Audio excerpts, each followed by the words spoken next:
Reverse mode में लगा दिया है, बस रिवर्स कैमरा जो है वो ऑन नहीं हो रहा है। देखिए 360 डिग्री कैमरा वगैरह तो देखिए इसका काम नहीं कर रहा क्योंकि स्क्रीन जो है पूरी फ्रीज है। अब हाउ डू यू पार्क, कुछ नहीं हो रहा है। ठीक है, रिवर्स पार्किंग सेंसर भी जो है वो काम नहीं कर रहा है। इस गाड़ी के अंदर भी शानदार म्यूजिक सिस्टम है। ब्रोकन पैचेस आएंगे, लगातार खराब रास्ते आ जाएंगे तो उन पर भी ये अच्छा काम करती है। इनफैक्ट ठीक ठाक ऑफ रोड केपेबल भी ये गाड़ी है। जो राइड क्वालिटी वो अच्छी लगेगी, मतलब ज़्यादा झूलती हुई गाड़ी नजर नहीं आएगी आपको। एक चीज़ जो सिटी में चलाते हुए मुझे फील हुई कि स्टीयरिंग जो है वो सिटी के हिसाब से मुझे कुछ कंडीशन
और है 0 to 100 kmph के अंदर भी ये फास्टर है। 6.3 सेकंड में 0 to 100 करती है। डिजाइन की मैं अगर बात करूं तो देखिए हैरियर जो है हमेशा से एक अच्छी दिखने वाली गाड़ी रही है, पर अब इसका ईवी जो वर्जन है वो भी शानदार लग रहा है। जो मतलब हैरियर का जो फेसलिफ्ट हमने देखा था वो सेम डिजाइन लैंग्वेज आपको यहाँ पे भी नजर आती है। अच्छे प्रोपोर्शंस हैं गाड़ी के, रोड प्रेजेंस बहुत शानदार है। ओवरऑल गाड़ी में एक वो माहौल वाली बात तो है इन टर्म्स ऑफ लुक्स, और जैसा कि टाटा हमेशा से कहता है कि ये डिज़ाइन फर्स्ट कंपनी है और वो क्लियरली नज़र आता है इनकी हर गाड़ी में। डिज़ाइन जो होती है वो डेफिनेटली स्टैंड आउट करती है। देखिए वैसे भी जो डिज़ाइन है उसके बारे में हम ऑलरेडी फर्स्ट लुक में बात कर चुके हैं। इंटीरियर जो है उसके बारे में हम फर्स्ट लुक वीडियो में बात कर चुके हैं। अगर आपने नहीं देखा तो आप देख सकते हो, डिस्क्रिप्शन में उसका लिंक दे दिया जाएगा या फिर ऊपर कहीं पे पॉपअप हो जाएगा।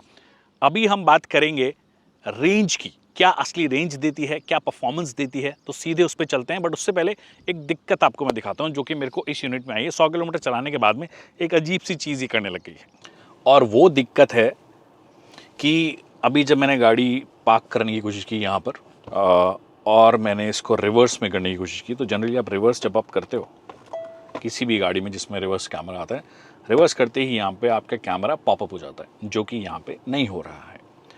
फिर मेरे को लगा कि चलो ठीक है, एक बार पार्क में करके और 360 डिग्री कैमरा कर लेते हैं। तो हम 360 डिग्री कैमरा पे गए, बट वो पॉपअप नहीं हो रहा है। दैट मीन्स स्क्रीन जो है वो एब्सोल्युटली हैंग हो चुकी है।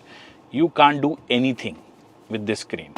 मैंने वो पुराने जुगाड़ भी कर लिए, इसे मार के चल जाए क्या पता, बट वो नहीं चल रहा है, हैंग हो गई है स्क्रीन। अब उसके बाद में एक ट्रबल शूट जनरली जो हम करते हैं कि गाड़ी बंद करो, चालू करो, वापस से चालू करो, और फिर उसके बाद में शायद से चीज़ें ठीक हो जाए। वो भी करके देख लेते हैं एक बार को। गाड़ी कर दी है बंद हमने, और सीट बेल्ट निकाल दिया है, बंदा निकल गया है।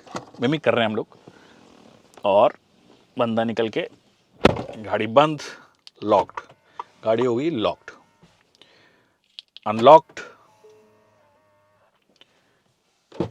दरवाजा खोलेगा बंदा, आएगा और बैठ जाएगा। उसके बाद में गाड़ी स्टार्ट करेगा बंदा।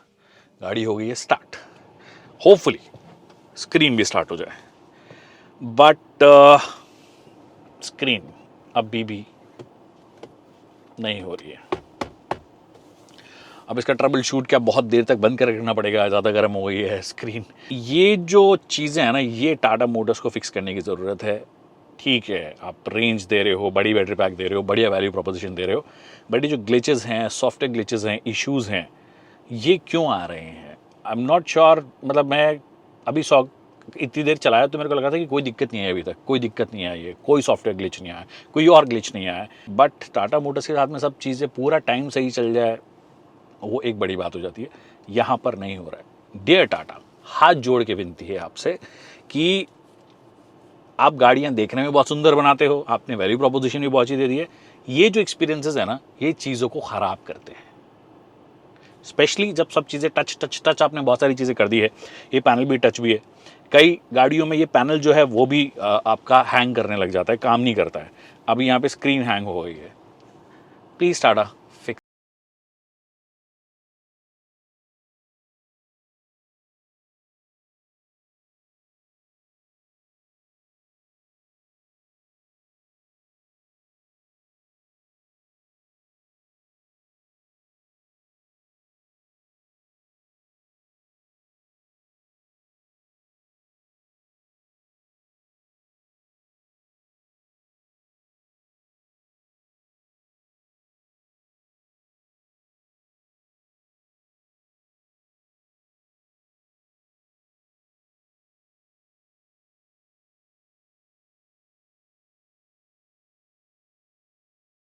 तो भैया लगभग 52.8 किलोमीटर चलाने के बाद में कुछ आइडिया तो हमें लग गया इस गाड़ी के बारे में, क्योंकि शहर में काफ़ी चलाई है और आप शहर में काफ़ी चलाने वाले हो, तो सभी की बात हो सकती है। हाईवे पे भी थोड़ा बहुत चलाना शुरू कर लिया है, तो उसके बारे में बात कर लेते हैं। पहले कुछ चीज़ें क्लियर कर देता हूँ आपकी। दो बैटरी पैक्स आपको मिलेंगे, 65 किलोवाट आवर और 75 किलोवाट आवर। जो अभी हम चला रहे हैं वो 75 किलोवाट आवर का है, क्वाड व्हील ड्राइव जिसको ये बोलते हैं, मतलब फ्रंट व्हील्स को पावर करने के लिए एक मोटर है, रियर व्हील्स को पावर करने के लिए एक अलग से मोटर है, तो इसलिए ये ऑल व्हील ड्राइव इसको बोल रहे हैं। क्वाड का मतलब वैसे 4 होता है, तो इसका मतलब ये नहीं है कि चारों व्हील्स के लिए अलग से मोटर लगाई गई है। फ्रंट एक्सेल के लिए अलग और रियर एक्सेल के लिए अलग, that's what they have done. अब पॉइंट, इतनी तेज़ आवाज़ किस चीज़ की आ रही है? ओके, तो रोड नॉइस तो थोड़ी बहुत सुनाई दे रही है, स्पेशली हाईवे पे आने के बाद में। मोस्टली शांत रहती है, बट अगर आपने ऑफ कोर्स हाईवे पे अगर आप आए हो तो रोड नॉइस जो है वो थोड़ी बहुत आपको क्लियरली नज़र आ रही है। I am not doing like extremely high speeds, I am doing about 95 अभी, तो 100 और 110 के बीच में चलाएंगे एक्सप्रेस वे पे चढ़ने के बाद में। एक्सप्रेस वे बस हम ऑलमोस्ट चढ़ ही गए हैं। ये वाला जो कट है ये एक्सप्रेस वे की तरफ हमें लेके जाएगा। अब बात ये है कि 75 किलोवाट आवर का जो बैटरी पैक है उसके साथ में जो आपको मोटर मिल रही है वो लगभग 390 HP की पावर देती है और 502 न्यूटन मीटर का टॉर्क देती है, और एक्चुअली अच्छी खासी पावर इसको आप बोल सकते हो। इतनी अच्छी पावर है कि 0 to 100 जो है वो 6.3 सेकेंड्स में ये कर रही है। डिफ़ॉल्ट जो है ये रियर व्हील ड्राइव पे ही चलती है, it's not a front wheel drive setup, it's a rear wheel drive setup. अगर आपको ऑल व्हील ड्राइव चाहिए तो कुछ सर्टेन मोड्स हैं जिसमें आपको जाना पड़ेगा, जैसे कि अभी हम एक रेगुलर मोड में हैं, फिर इसमें एक स्नो और ग्रास मोड आ जाता है जिसकी भी ज़रूरत नहीं है, फिर मड या रट्स वाला एक मोड है वो आ जाता है, सैंड एक मोड है, फिर उसके बाद में आपका रॉक क्रोल मोड है। ये ट्रैक्शन कंट्रोल मोड्स हैं बाय द वे सारे के सारे। उसके अलावा अगर आप बात करोगे, कस्टम भी कर सकते हो आप। उसके अलावा अगर आप बात करोगे तो आपके पास डिफरेंट मोड्स हैं, जैसे कि अभी स्पोर्ट मोड में मैंने, एक मिनट, सिटी ड्राइव और स्पोर्ट मोड आपके पास में है। फिर उसके बाद में आपके पास में एक बूस्ट मोड भी है। अगर बूस्ट मोड एक्टिवेट कर दोगे तो एक्चुअली थोड़ी ज़्यादा पावर आपको तुरंत फील होने लग जाएगी जैसे ही आप उसको टैप करोगे। बट हाँ, परफॉर्मेंस की मैं स्पेसिफिकली बात करूँ तो एक चीज़ जो आपको सारी ईवीज़ में नज़र आएगी, स्पेशली जो बड़े बैटरी पैक वाली ईवीज़ होती हैं, you feel the weight of the car all the time. Specially जब आप शहर में चला रहे हो, इनफैक्ट हाईवे पे भी चला रहे हो, you feel the weight of the car. और ये ऑलमोस्ट वही 2.5 टन से भी ज़्यादा हैवी गाड़ी है, और उसमें मेजॉरिटी जो वेट होता है वो आपका बैटरी से ही आ जाता है। और अच्छी बात यह है कि जो वेट है मोस्टली वो लोअर रहता है, क्योंकि बैटरी बिछती है, चैसी का ही पार्ट है एक तरीके से, तो वो वेट जो है वो नीचे की तरफ रहता है, जिसकी वजह से चलाने में ऐसा कोई दिक्कत नहीं होती। एक चीज़ जो सिटी में चलाते हुए जो मुझे फील हुई कि स्टीयरिंग जो है वो सिटी के हिसाब से मुझे कुछ कंडीशंस में थोड़ी सी भारी लगी है। ठीक है, बट आप यूज़ टू हो जाओगे। अगर आपको भारी स्टीयरिंग वाली आदत है तो आई डोंट थिंक आपको कोई परेशानी होगी, बट मोस्टली आपको ठीक फील होगा। कुछ कंडीशंस में थोड़ी सा ऐसा लगेगा कि स्टीयरिंग थोड़ी और लाइट होनी चाहिए थी, तो एक वो चीज़ है।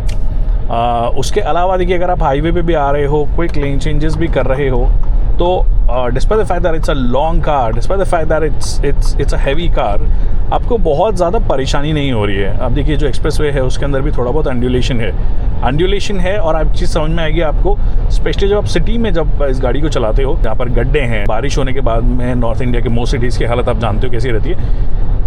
तो गड्ढे हैं, कहीं पर बड़े ब्रोकन पैचेस आएंगे, लगातार ख़राब रास्ते आ जाएंगे, तो उन पर भी ये अच्छा काम करती है। इनफैक्ट ठीक ठाक ऑफ रोड केपेबल भी ये गाड़ी है। और वो ऑल व्हील ड्राइव जो है, स्पेशली अगर आप वो कर रहे हो, प्रॉपर ऑफ रोडिंग कर रहे हो, तो वहाँ पर आप आपके लिए एक अच्छी सहूलियत वाली चीज़ हो जाती है, स्पेशली अगर आप ऑल व्हील ड्राइव में चलाओ। बट पॉइंट ये है कि जब आप रियर व्हील ड्राइव में भी हो, जो कि इसका डिफ़ॉल्ट मोड है, अगर आप उसमें भी चला रहे हो तो आपको जो राइड क्वालिटी वो अच्छी लगेगी। मतलब ज़्यादा झूलती हुई गाड़ी नज़र नहीं आएगी आपको। हालांकि कल ही मैंने BE6 चलाई है। BE6 on the highway I think ज़्यादा बेटर कंपोजर मेंटेन करती है। ये कंपैरेटिवली थोड़ी सी बाउंसी लगेगी, but not to a level जहाँ पर आपको परेशान करे। रोड कंपोजर अच्छा मेंटेन करती है, स्ट्रेट रोड स्टेबिलिटीज़ गाड़ी की अच्छी है, लेन चेंजिंग कैपेबिलिटीज़ जो है वो अच्छी है। तो ये सारी चीज़ें ठीक है, और आप अच्छी खासी स्पीड भी कर रहे हो तो आपको कोई परेशानी नहीं होगी। ओवरऑल अभी तक अच्छा एक्सपीरियंस रहा है हमारा। शहर में जैसे कि मैंने बोला कि कुछ जगह पे बस मुझे स्टीयरिंग थोड़ी सी हैवी लगी है, बट कंफर्ट ओरिएंटेड सस्पेंशंस की वजह से आप सिटी में भी इसको एंजॉय करोगे। You would feel the weight little bit, you would feel the weight on the steering as well, but that's all right I guess. अभी और चलाते हैं गाड़ी को, और फिर अगर कोई ऑब्जर्वेशन होगी तो वो आपके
किलोमीटर टोटल डिस्टेंस आज हमने कवर की है। 21% का बैटरी अभी भी बचा है। 95 किलोमीटर की टेंटेटिव रेंज ये दिखा रहा है।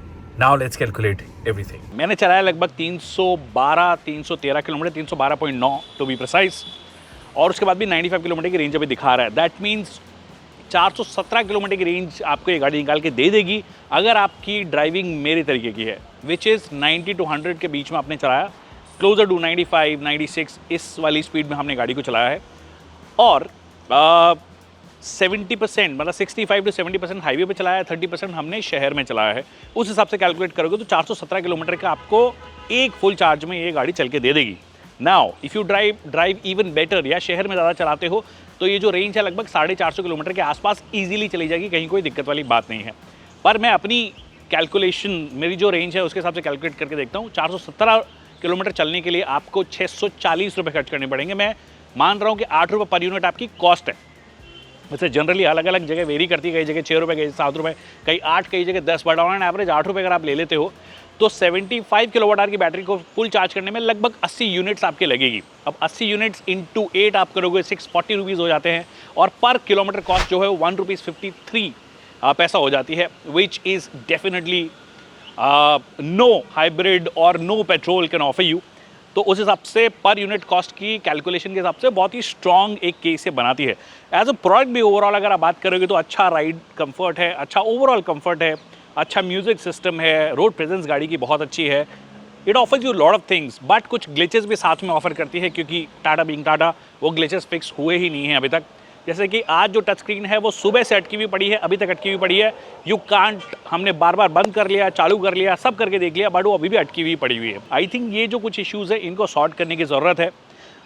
बाकी like I said, overall product अच्छा लग रहा है, वैल्यू प्रोपोजिशन बहुत अच्छी लग रही है, बट एक कुछ ग्लिचेस जो हैं they just need to sort them before they start delivering their products to the general public. Thank you so much people for watching this video.